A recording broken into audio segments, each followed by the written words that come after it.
14일 목요일 고대 하나병원교회 매일 기도회 시작하기로 하겠습니다. 원래는 여기 88병동 기도실인데요. 코로나 때문에 환자들 모일 수가 없어서 저희들이 영상 비대면 모임 기도회로 하나님 앞에 나갑니다. 다 같이 사도신경으로 신앙을 고백하시겠습니다. 전능하사 천지를 만드신 하나님 아버지를 내가 믿사오며 그 외아들 우리 주 예수 그리스도를 믿사오니 이는 성령으로 잉태하사 동정녀 마리아에게 나시고 본디오 빌라도에게 고난을 받으사 십자가에 못 박혀 죽으시고 장사한 지 사흘 만에 죽은 자 가운데서 다시 살아나시며 하늘에 오르사 전능하신 하나님 우편에 앉아 계시다가 저리로서 산 자와 죽은 자를 심판하러 오시리라.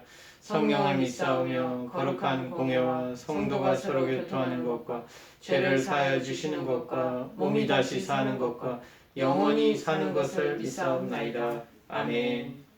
오늘 하나님께서 저희들에게 주시는 말씀은 신약성경 데살로니가전서 2장 18절 한 절 말씀입니다. 데살로니가전서 2장 18절입니다. 제가 봉독해 올리겠습니다. 그러므로 나 바울은 한 번, 두 번 너에게 가고자 하였으나 사탄이 우리를 막았도다. 아멘. 그래서 제목이 사단의 특징이 무엇인가 한번 살펴보기로 하겠습니다. 현대 많은 사람들이요, 일반 사람들뿐만 아니라 심지어 신학자들이나 어쩌면 목회하신 목회자들까지도 목사님들까지도 사단의 이 존재를 부인하는, 인정하지 않는 경우가 많이 있는 것 같습니다.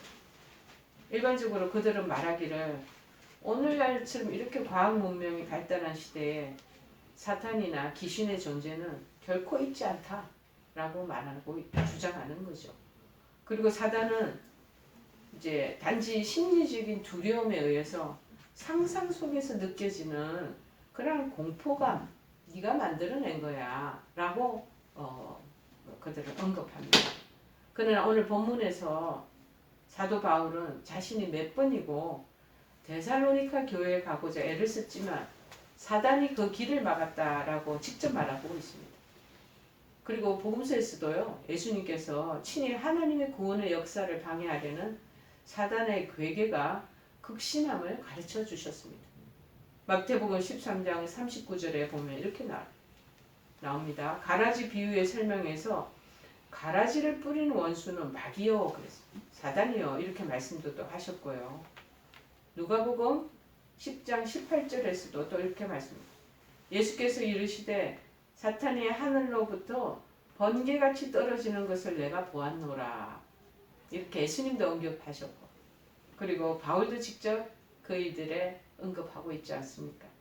그렇습니다. 여러분, 우리가 그렇게 핑크빛으로 생각할 것이 아니라 영이 보이지 않는 내용 속에 사단은 분명 존재한다는 것입니다.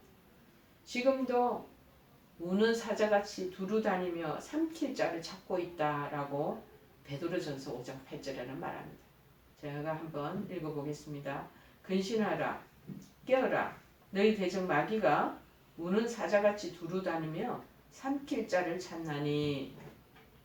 그런데 이러한 사단은 영적 존재이라는 것입니다. 때문에 우리 생활에서 생기는 수많은 일들 가운데 무엇이 사단의 역사이고 무엇이 하나님의 인도인가, 이거를 분별하기 어려울 때가 있죠. 분별하기 어렵습니다. 사도행전 16장 6절에서도 바울이 아시아에서 복음을 전하는 그것을 막은 것은 하나님이셨어요. 그러나 바울이 데살로니가 교회에 가는 길을 막은 것은 사단이었다. 그런데 바울은 이 두 가지 경우에 있어서 하나님의 인도하심과 사단의 방해, 이거를 잘 구별하고 식별할 수 있었을까요? 그래서 우리가 이 부분은 굉장히 좀 어쩌면 영적으로 난해한 부분일 수도 있습니다. 그런데 오늘 사단의 역사를 우리가 잘 분별하기 위해서 사단의 역사가 가지는 그 특징들에 대해서 한번 살펴보고, 또 그거 사단이 역사하는 그 특징을 보고 또 그냥 그대로 우리가 당하고 있을 수만 없잖아요. 어떻게 하면 물리칠 수 있는가, 그 지혜를 짧은 시간이지만 살펴보기를 원합니다. 첫 번째 뭐냐? 사탄은요, 사람들을 미혹해 합니다. 미혹과 그리고 환난으로 하나님을 배반케 하는 거예요. 성경을 보면은요, 사단의 역사로 말미암아 하나님을 의심하거나 또는 배반한 사람들이 많이 있다는 것을 발견할 수 있습니다. 제일 처음으로는 우리가 누구를 들 수 있을까요? 여러분, 제일 처음에 시조가 우리 조상, 인류의 조상인 아담과 하와를 들 수가 있지 않습니까? 창세기 3장에서 그들은 사단의 유혹으로 인해, 즉 뱀의 유혹으로 인해서 선악과를 먹지 말라 하신 하나님의 명령을 의심하고 급기야는 그 명령을 어기게 되잖아요. 또 바울 서신서에서도 그 내용들이 나옵니다. 사단의 미혹 때문에 자신들의 그 양심과 믿음을 저버린 후메네오와 알렉산드를 발견할 수 있습니다. 여기에 이제 디모데전서 1장 19절 20절에 말합니다. 믿음과 착한 양심을 가져라. 어떤 이들은 이 양심을 버렸고 그 믿음에 관하여는 파산하였느니라. 그 가운데 이제 이름이 이제 나타나죠. 후메네오와 알렉산드가 있으니 내가 사탄에게 내어준 것은 그들로 훈계를 받아 신성을 모독하지 못하게 하려 함이라. 그렇게 말하고 있습니다. 특별히 이 후메네오 알렉산드는 그렇게 사탄의 유혹에 미혹에 빠졌던 사람인 것 같습니다. 그리고 마침내는 믿음 때문에 파산하였다. 저는 또 우리가 대표적으로 알 수 있는 그 유다를 우리가 생각할 수 있잖아요. 은 30냥에 예수님을 팔아버린 그 유다에 대한 것도 우리가 또 정말 예화로 생각할 수 있습니다. 그 외에 또 누가 있냐? 디모데후서 1장 15절에 보면은 부겔로와 허몬에게는 바울을 버렸다. 믿음의 길을 잘 동행하며 따라가다가 마음의 변절이 일어난 거예요. 사단의 유혹을 받았겠죠. 그리고 복음의 그 길 따라가는 겁니다. 바울을 버리고 제 갈 길로 가버렸다는 거예요. 디모데후서 4장 10절에도 또 말합니다. 데마 또한 세상을 사랑하여 자기의 신앙의 스승인 바울을 버리고 세상으로 향하였다. 그렇게 있습니다. 이들 모두 사단의 유혹을 받아 하나님을 배반하는 자들입니다. 사실 우리는 어찌 보면 인생 살아가다가요, 견딜 수 없을 정도 같은 그런 어려움, 질병이 계속적으로 이게 계속 되풀이 되다 보면은 나도 모르는 사이에요, 하나님의 손길을 의심하게 됩니다. 심지어는 그래서 하나님에 대한 신앙을 던져버리고 싶은 그런 유혹과 생각을 가져올 때도 있다는 것입니다. 그러나 바로 이것이 사단이 노리는 것이다. 우리는 예외 없이 낙심시키는 그런 일들을 자꾸 경험하게 됩니다. 인생 살다 보면. 그러나 그것이 우리의 신앙을요, 낙심시키는 일이 찾아오고 물밀듯이 우리를 덮칠 때, 이거 신앙을 던져버리고 나도 세상적으로 이걸 해결하고 싶은 마음이 꿀떡같이 올라올 때가 있습니다. 그런데 그것을 저버리면요, 그 다음부터 우리는 정말 하나님을 배반하는 자의 자리에 서게 되는 것입니다. 그런데 그 유혹을 물리치고 잘 대응하면서 그 믿음을 끝내 믿음의 줄기를 붙잡고 간다면 신앙이 새롭게 되는 계기가 된다.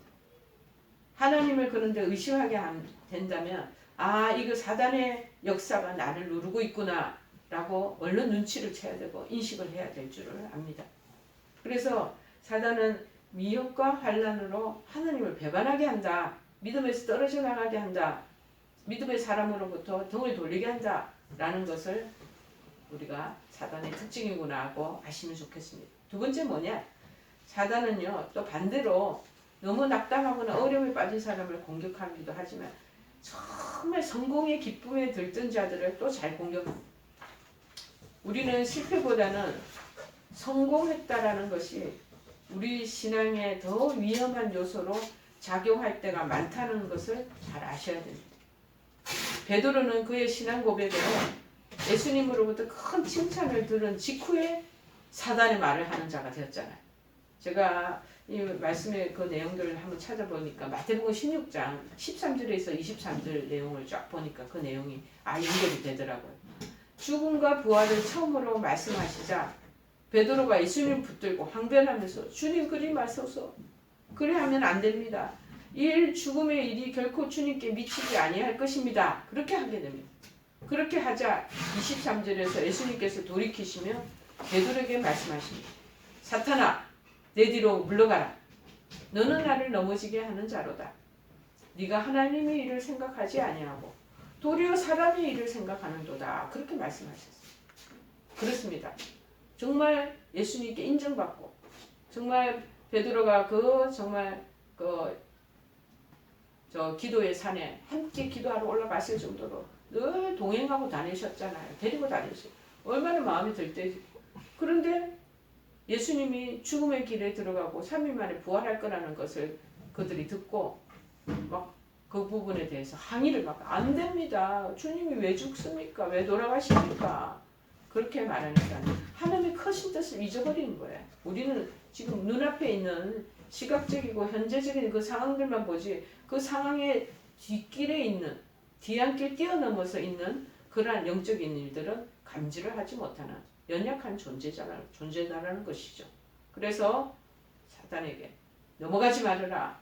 그러면서 사단의 마음을 가진 베드로를 아주 책망하시는 부분이 나옵니다. 다윗은 또 어떻습니까? 다윗은요 가장 성공적으로 나라를 이끌어갈 때 성공의 모두 그 분위기 물결에 탈 때를 또 조심해야 돼. 모든 것이 잘 나갈 때 사단의 미혹을 받게 됩니다. 밧세바를 범할 때도요. 또 인구조사를 감행하려 할 때도요. 다윗은 다 성공적인 정치를 하고 있던 도중이었습니다.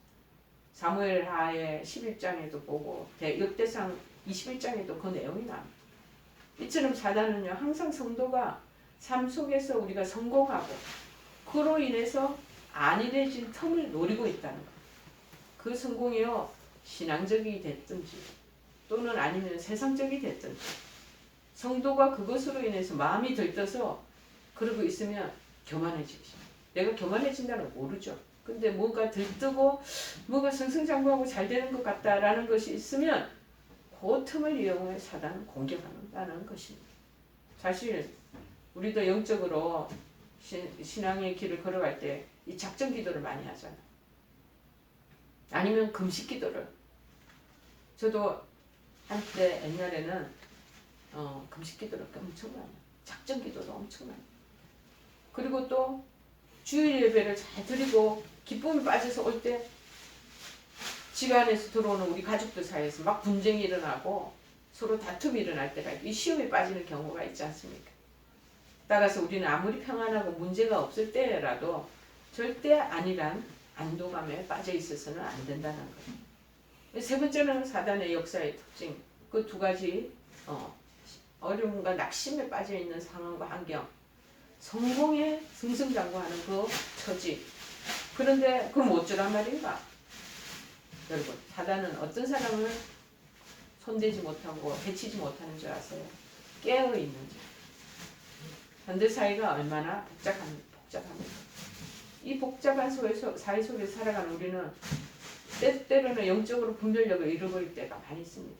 잘 분별하지 못하고 아침에 눈 뜨니 직장을 가야 되고 회사를 출근해야 되고 학교를 가야 되고 뭐 그러면서 그 24시간을 루틴 속에서 뺑뺑뺑뺑 채바퀴 돌듯이 돌 때가 많이 있다는 거예요. 그저 좋은 게 좋은 거라는 식으로 막연한 느낌에 또 젖어서 살 때도 있습니다. 그러나 여러분 그럴 때 우리는 우리 자신도 모르게 사단의 유혹에 빠져들게 되는 것입니다. 그래서 예수님은 우리에게 뭐라고 그래요? 자주 자꾸 깨어있으라고 요구하시잖아요. 깨어있으라. awakening.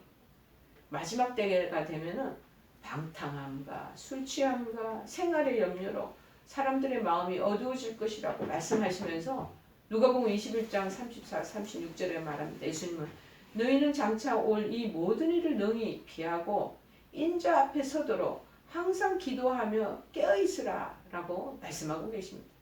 여러분 사단은요 인간들의 생활의 염려, 먹고 사는 문제, 시간에 막 쫓기고 분주하잖아. 우리나라 사람들은 늘 빨리빨리 모든 걸 매사를 해나가려고 그러잖아.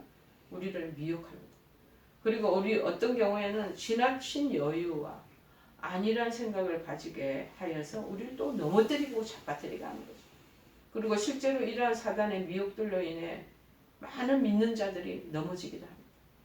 목사님들도 그렇고요. 장로들도 그렇고요. 권사님, 집사님들. 하나님 사단의 미혹들이나 오랜 신앙생활을 해온 사람일수록 나는 이 정도 믿음을 가졌고 이렇게 교회에 다닌 흔적과 경력이 많은데 하고 안일함 속에 있다가 사단의 공격을 받게 되는 것입니다. 여러분 기억하시기를 바랍니다. 사단은요 일이나 늑대나 아주 흉악한 그런 모습으로 오지 않습니다. 광명의 천사처럼 순한 양의 모습으로 찾아온다.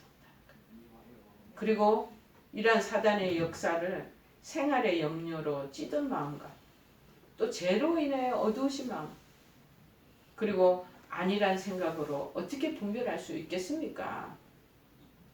상습적으로 거짓말해야 되는 사람들이 있어요. 사단의 영이 그 안에 들어가면 상습적으로 거짓말. 무엇보다도 근신하라. 항상 말씀과 기도를 통해 영적으로 깨어있으라고 말하고 있어요. 그리고 영적으로 깨어있는 자는 사단이 공격하지 못합니다. 영적으로 깨어있는데 사단이 나를 미혹하는 거구나 알잖아요. 그런데 그 마음이 이 헤프러지면 사단이 미혹하고 유혹하는데도 그냥 그것이 자기를 좋아서 하는 건 줄 알고 그냥 빠져들고 그 사단의 손을 덥석 잡는 거예요. 그러면 결국 멸망의 길로 나가게 된다라는 것입니다. 여러분 영적인 분별력을 가져야 돼요. 기도하실 때 그냥 기도하지 마세요. 영적으로 하나님 분별력을 주십시오. 영 분별력을 달라고 기도해야 돼요. 하루의 삶을 하나님 시험에 들지 않게 해주십시오. 하나님 앞에 깨어서 기도해야 될 줄 압니다. 그리고 분별해서 사단의 괴계를 대적하라고 그래요. 무는 사자와 같이 삼킬자를 찾기 위해서 덤벼들지만 사단의 괴계라 하나님의 말씀으로 나서라 예수의 이름으로 물러가라 떠나가라. 내 안에서 미혹하는 그러한 영을 주고 미혹해하는 이 나쁜 사탄아 마귀야 물러갈지어다 하고 물리치면서 대적하시기를 바랍니다. 그러면 깨어있는 사람들은 그런 거를 말씀을 통해서 축사를 할 수 있거든요. 사단이 서로를 꼬리 내리고 도망가 버립니다. 덤비지 못합니다. 저는 참 그런 어린 양이나 길을 방황하는 그러한 숲속에 밀림에 작은 새끼들 말을 안 듣는 망아지들 잡혀 먹는 거잖아. 깨어서 우르릉하고 눈을 보면서 덤비는 그 사자를 향하여 아니면은 나를 죽이려는 그 상대를 향하여 끝까지 이겨나가면 꼬리를 내리고 도망가 버립니다. 사단은요 깨어있는 자를 절대로 건드리지 못하는 것입니다. 여러분 우리 일상생활 속에서 사단의 역사와 하나님의 역사를 분별하기 어려운 때가 참 많습니다. 그러나 사단의 역사는 언제나 그 특징이 하나님으로부터 자꾸 떼어놓으려는 것임을 잊지 마시기를 바랍니다. 사단이 조금 전에 말씀드린 것처럼 때로는 미혹과 환난으로 때로는 성공함으로 안일해진 틈을 이용해 우리를 넘어지게 하려고 기회만 틈틈이 노리고 있는 것. 따라서 우리는 항상 awakening, 깨어 있어야 한다는 것. 안일한 마음으로 막연하게 살아가게 되면 우리는 자신도 모르는 사이에 사단의 미혹에 넘어가게 되는 것입니다. 여러분 자신만만하게 하는 사람일수록 발을 탁 걸면 탁 넘어 자빠지게 되어 있습니다. 우리 모든 성도들은 항시 깨어있는 신앙으로 말세에 더욱 기성을 부리는 사단의 역사를 물리쳐서 승리하는 삶을 살게 되는 저와 우리 모든 여러분들 되시기를 간절히 축원해 드립니다. 찬송가 355장 찬송하십니다. 355장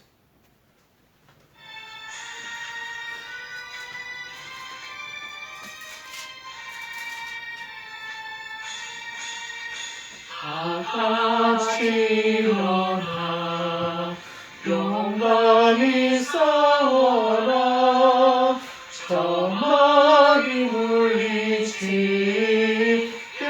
성도들 같이 그 어떤 고난 당해도 주 영광 드러내리라 내 성도 걸어가 그 길을 따라서 이 거룩한 싸움을 싸워 이기며 창유업 물리쳐 내 주만 따라가리라. 힘차게 나가자 큰 싸움할 때에 주님의 강한 손에 능력 되시면 저 마귀는 이 물리쳐 그 승리하게 되리라.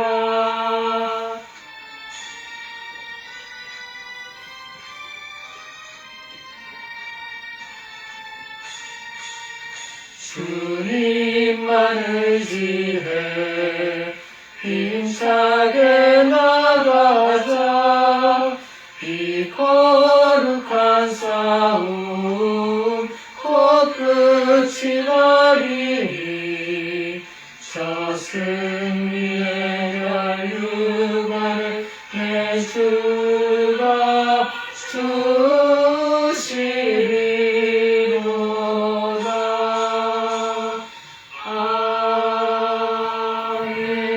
아멘. 하나님 분주하고 바쁜 일상사회 속에서 하나님 사랑하는 성도들 깨어있도록 도우시기를 원합니다. 특별히 환난과 어려움을 당할 때, 질고에 놓여 있을 때 하나님 육체와 영혼이 하나님이여 연약해지네. 마침내 사단의 하나님 아버지와 큰 호시탐탐 노리는 하나님 아버지 기회를 내줄 때가 많습니다. 도우시고 역사하셔서 어떤 상황에 있어도 영적으로 깨어있는 사랑하는 한우들 그 가족들 우리 온 성도들이 될 수 있도록 도와주시옵소서.